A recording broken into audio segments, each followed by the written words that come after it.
It was the greatest Russian football performance since the collapse of the Soviet Union. White shirts swarmed over orange in normal time and extra time in Basel, and Russia had beaten the Netherlands 3-1 to reach the semi-finals of Euro 2008. Gus Hiddink, the Russia manager, said he had barely seen anything like it in his career.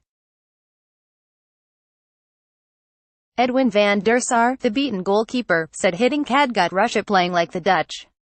Beaten manager Marco van Basten was saddened and surprised.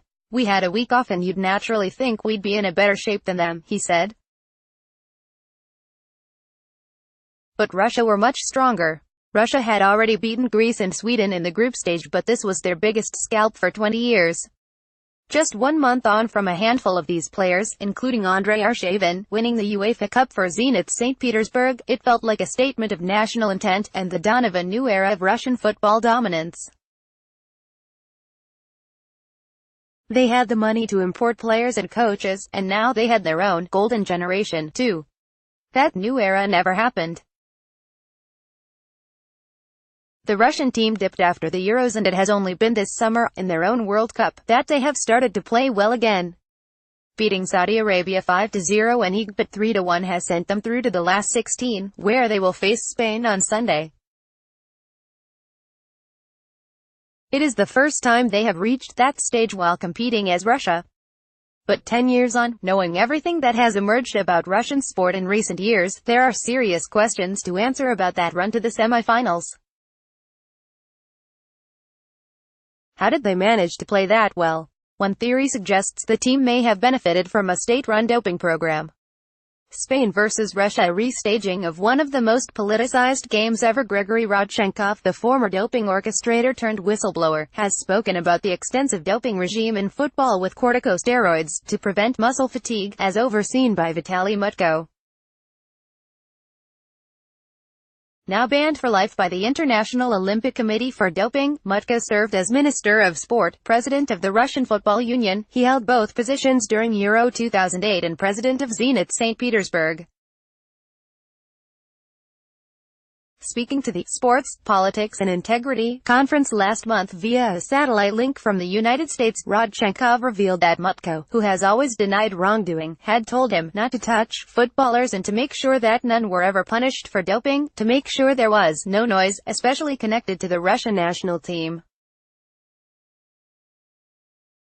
Mutko, as my boss and the senior man in football, said don't touch football players. Rodchenkov said,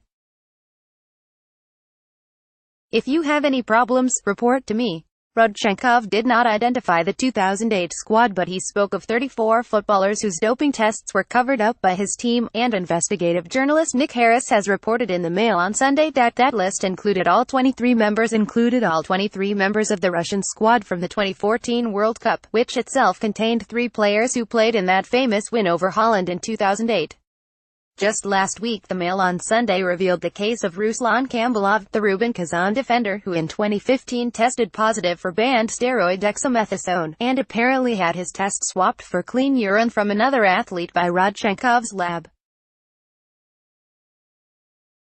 Ruslan Kambulov was investigated by FIFA. Getty. Mutko, who has always denied wrongdoing, took over as Minister of Sport in May 2008, 1 month before the team's brilliant Euros.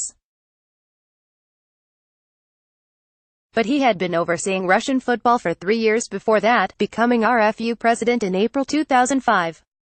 The following year he recruited Gus Hiddink as national team coach, ahead of Dick Advocaat and Paul Le Guen, to rescue Russian football from the nadir of not even qualifying for the 2006 World Cup. The RFU deny that there was ever a state doping program in football. Zenit has not commented on the allegations. But the questions about possible doping in Russian football arise elsewhere, and in particular relating to Zenit St. Petersburg, Mutko's team, who provided 3 of the stars of Euro 2008, Andrei Arshavin, Alexander Onyukov and Konstantin Zyuranov. Fernando Rickson joined Zenit from Rangers in 2006 and wrote in his autobiography, Fighting Spirit, about his surprise at the injections and drips the Zenit players received. Needles and syringes all over the place. Players hooked up to drips, laughing.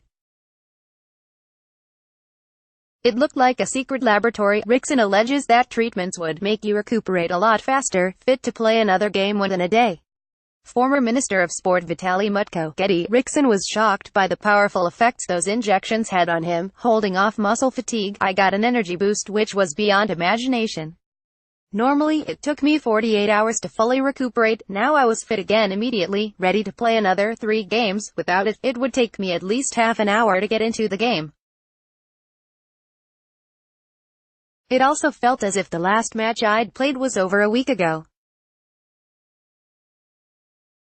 In reality, it was only a matter of days. It is not known what substances were administered and no Zenit players tested positive for banned performance-enhancing drugs. However, an alternative possibility is that the team were simply benefiting from the coaching of Hiddink. There is no suggestion that him or his team had any role in doping.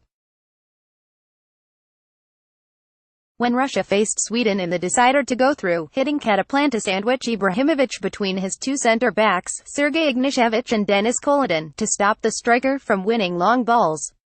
It worked. Russia won 2-0 and went through. Hiddink's move against the Dutch was to realize that Khalid Boularus was weak on the ball and Russia could let him have it as much as possible, according to Raymond Verheijen, Hiddink's assistant in Euro 2008. So Arshavin, who was playing on the left wing, Hiddink told him to play on the inside, leaving the right back Boularus, and to play against the right centre-back Andrei Uiher instead.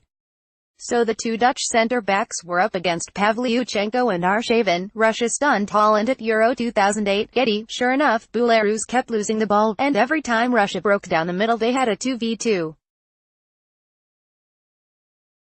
And with Dutch holding midfielder Orlando Engelaar too slow to keep up with Konstantin Zyranov, more often than not Russia had a 3v2.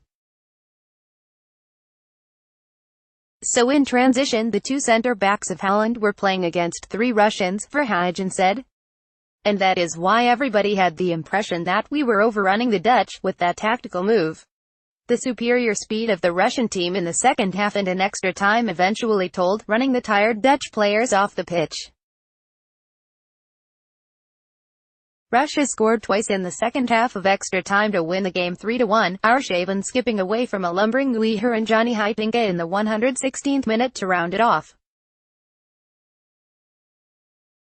Hiddink was delighted with him. When everyone was dead and gone on the pitch in extra time, Arshavin was still going. This historic 3-1 win led to historic celebrations. 700,000 took the streets of Moscow and Hiddink was offered Russian citizenship. But those celebrations extended all the way back to the Russian players in Switzerland, who had their own party to mark the win. 5 days later Russia played Spain in the semi-finals, but were overrun in the second half and lost 3-0. And the Russian team retreated into a decade of underperformance, until this year. Follow The Independent Sport on Instagram here, for all of the best images, videos and stories from around the sporting world.